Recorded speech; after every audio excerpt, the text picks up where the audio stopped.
Évangile selon Marc, chapitre 4. Et il se mit encore à enseigner près de la mer. Et une grande foule se rassembla auprès de lui, de sorte que, montant dans une nacelle, il s'assit sur la mer. Et toute la foule était à terre sur le bord de la mer.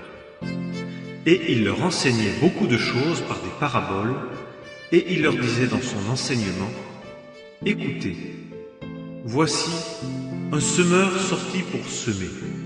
Et il arriva qu'en semant, quelques grains tombèrent le long du chemin, et les oiseaux vinrent et les dévorèrent.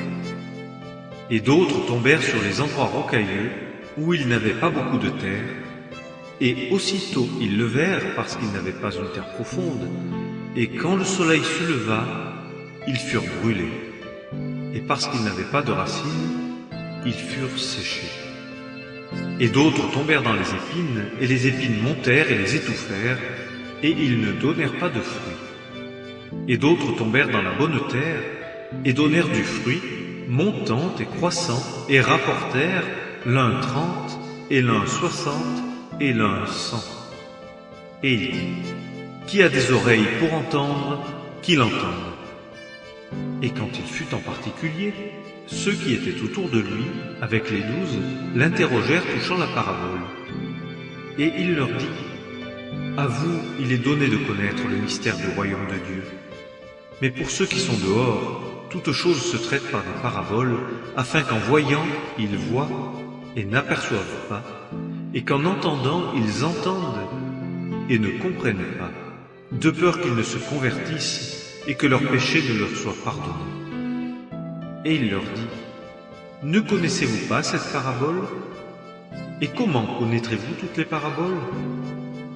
Le semeur sème la parole, et ce sont ici ceux qui sont le long du chemin, là où la parole est semée, et quand ils ont entendu, Satan vient aussitôt et ravit la parole semée en eux. Et pareillement, ceux qui sont semés sur les endroits rocailleux, ce sont ceux qui, quand ils ont entendu la parole, la reçoivent aussitôt avec joie, et ils n'ont pas de racines en eux-mêmes, mais ne sont que pour un temps. Puis, quand la tribulation ou la persécution survient à cause de la parole, ils sont aussitôt scandalisés. Et d'autres sont ceux qui sont semés dans les épines, ce sont ceux qui ont entendu la parole, et les soucis du siècle et la tromperie des richesses et les convoitises à l'égard des autres choses entrant étouffent la parole, et elle est sans fruit. Et ceux qui sont semés sur la bonne terre, ce sont ceux qui entendent la parole et la reçoivent et portent du fruit, l'un 30 et l'un 60 et l'un 100.